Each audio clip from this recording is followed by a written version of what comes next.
Би өдөр бүр хаашаа ч юм бэ аялдаг. Хог хаягдал гэтэл газрын хөрсөнд булгадаж, эсвэл ил задгай хаягдаж, эсвэл хин нэгэн ирж автал бүр эсвэл байгальд задарч дуустлаа нэг л газар байж байдаг. Харин азтай заримт нь дахин амьдрах боломж олддог. Хогийг дахин боловсруулах нь. Би бол хог биш, дахвар. Намайг худалдаж авсан эзэн маань хогийн сав руу шидчихсэн ч биднийг түүж дахвар болгодог хүн намайг олж аваад энд авчирсан. Та нар хогоо ангилж байгаа юу?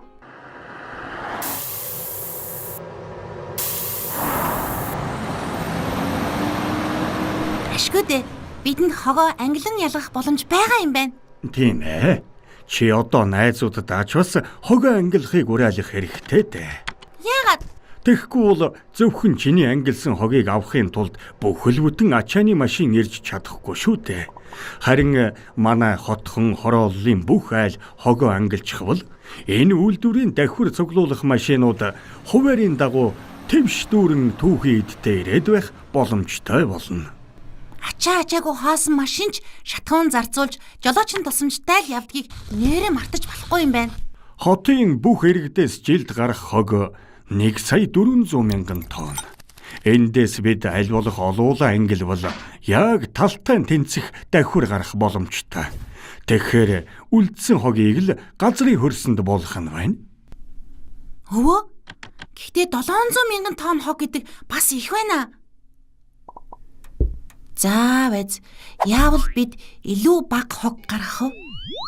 Дэлхийн олон оронд хог хаягдлыг хэрхэн аюулгүй болгох, багасгах тухай эрэлхийлсээр байгаа. Манай улсад хогийг шийдвэрлэх 3 арга байдаг бол хөгжингөө орнуудад хогийг илүү олон янзаар ашиглаж устгах ажил хийдэг. Ангилж ялгаад дахин боловсруулах боломжтойг нь бүтээгдэхүүн болгодог. Шатааж эрчим хүч үйлдвэрлэх. Инженерийн байгууламжтай орчинд хогийг байгальд хор нөлөөгүй болгон дарж устгах.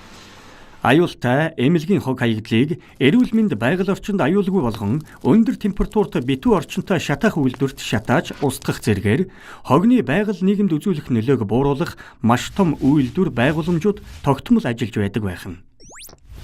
Тэгвэл төдийлөн хөгжөөгүй орнуудад хогийг ил задгай талбайд хаяж түүнийгээ шууд булах ажлыг л хийж байна.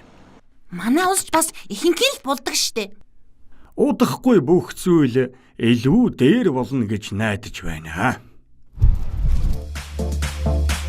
2021 оны Токиогийн Олимпийн медалийг хуучин гар утаснаас салган авсан үнэт металлуудаар хийсэн бол Олимпийн бамбарыг хөнгөн цагаан хаягдлыг дахин ашиглаж хийсэн.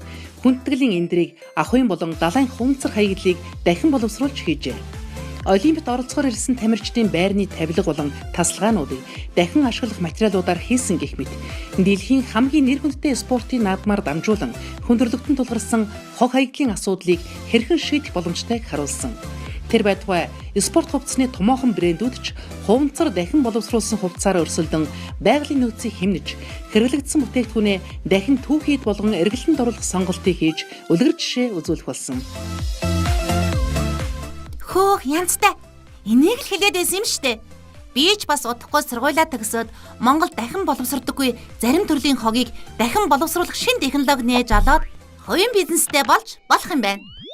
Дэлхийн дулаарлын гол шалтгааныг үүсгэгч хүлэмжийнхий бидний хэрэглэнээс үүдэн үйлдвэрлэлийн шат дамжлаг бүрээс ялгарч байдаг. Тэгвэл хог хаягдлыг дахин боловсруулахад байгалаас олборлон үйлдвэрлэл явуулснаас 37-оос 96% багаар хүлэмжийнхий ялгаруулдаг.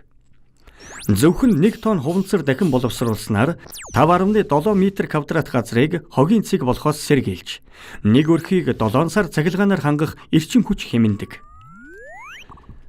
Бусад төрлийн дахин боловсруулалтч хогийн цэг нэмэгдэхээс сэргийлж, байгалийн нөөцийн олборлолт, тэдгээрийн боловсруулалтаас эхлээд шат дараалсан олон үйлдвэрлэлд зарцуулах эрчим хүчийг хэмнэж байдаг. Хогийг дахин боловсруулах судалгаа цаг үргэлж хийгдэж, өдөр бүр шинэ технологи төрөн гарсаар байгаа учраас юуны түрүүнд бид хогоо зөв ангилаад хэвшчихвэл дахин боловсруулах үйлдвэрүүд нэмж байгуулагдах үед түүхийн эдийнхэн нийлүүлэлт тогтмол байж, байгальд өдөр бүр булагдж байгаа хог хаягдлын хэмжээ илүү хурдан буурна шүү дээ.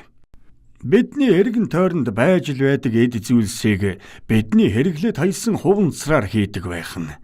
Цаашдаа дахин боловсруулах илүү нарийн технологитой болвол бид өөрсдийн бүх хэрэгцээг Монголд үйлдвэрлэсэн бүтээгдэхүүнээр хангаж гадагшаа урсдаг зардал ч багасна. Магадгүй ямар ч хог хаягдал гаргахгүй амьдрах боломж бий болж, байгалийн нөөцийн шавхагдал, өвчлөл, ажилгүйдэл байхгүй болж ч болох юм. Харин бид хуванцар хогоо ангилж ялахгүйгээр хаявал юу болно гэж?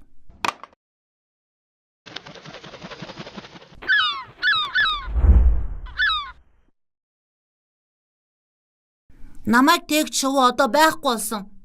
Би түүнийг хэрхэн байхгүй болохыг харсан. Өвөл, хавар, намар, зун ээлжлэн солигдсоор байгаач би байсаар л байна. Энд навчис хэрхэн унаж хагдраад дараа жил шаагалдан урахыг би олон 10 жил харсан ч би яг байрандаа байсаар л байна.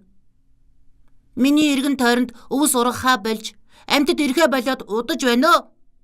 Би энд удах тусам миний эргэн тойронд амьдрал үгүй болж байна. Эмээ, тэр мөн тийм ээ? Таны өвөөтэйг ирж байсан газар тэр мөн биз дээ? Тийм ээ, яг мөн. Би энд та нартайгаа ирэхийн тулд зөндөө хичээж амьдэрсэн. Би тань шиг болохоор бас хүүхдүүдэд дагуулад энд ирнэ. Чи энд юу хийж байгаа юм? Зөндөө удаа энд хэвтжээ дээ. Чамайг хөөргөх газар нь хөргөнэ. Ингээд миний аялал дууссан юм да. Одоо би давхар болсон. Ямар ирээдүйг хүснэ тэр л чамд ирэх болно. Хүүхдүүдээ дасгал ажил хийгээд үзээрэй. Хогийг бууруулах үндсэн аргыг нэрлэнэ үү? Манай улсад хогны дийлэх хэсгийг хэрхэн устгалд оруулдаг вэ? Давхраар ямар бүтээгдэхүүнэд хийж болох талаар багаараа ярилцаарай. Хог хаягдлыг давхар болгон ангилан ялгаснаар хүлэмжийнхийг хэдэн хувиар бууруулдаг вэ? Сурсан мэдсэн зүйлсээ дор хаяж 5 найздаа хуваалцаарай.